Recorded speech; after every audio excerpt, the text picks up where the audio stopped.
দেখুন একটা ড্রাইভার কতটুকু বেপরোয়া অথবা মাতাল হলে এই লোকজনের উপর দিয়ে গাড়ি উঠিয়ে দেয়। এই এই এসি গাড়িটা মাদাইয়া নামক স্থানে ঢাকা চট্টগ্রাম হাইওয়ে রোডের ভিতরে শ্যামলী পরিবহনের সামনের দরজার পাশে লাগিয়ে দেয়।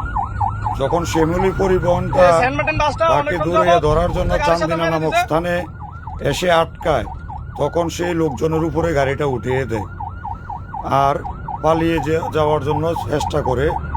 অত্যন্ত অনেক গতিতে সে পালিয়ে যায়। পিছনে একটা হাইয়েস্ট গাড়ি দিয়ে তাকে দৌড়িয়ে ধরার জন্য চেষ্টা করলেও সেও শেষ পর্যন্ত ব্যর্থ হয়ে যায়। সো সকল পরিবহন মালিকদের বলবো, এমন মাতাল বেপরোয়া চালক কখনো কোনো পরিবহনে চাকরি দেওয়ার কোনো যুক্তিকতা নেই। সবাই সাবধানে অথবা যাচাই বাছাই করে ড্রাইভার নিয়োগ দিবেন, অন্যথায় আপনার এই মূল্যবান জিনিসটি আপনি ক্ষতিগ্রস্ত হবেন। এসব ড্রাইভারের কারণে রোডে ঘাটে অতিরিক্ত অ্যাক্সিডেন্ট হয়।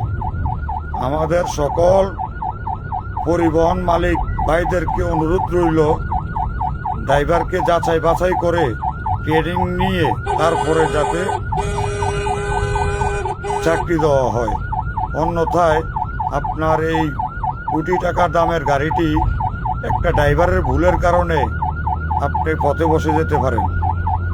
ধন্যবাদ সবাইকে, সবাই ভালো থাকবেন আর সবাই সতর্কভাবে গাড়ি চালাবেন। তবে এমন বেপরোয়া গতি অথবা মাতাল ড্রাইভারকে কখনো কেউ গাড়ি দেবেন না।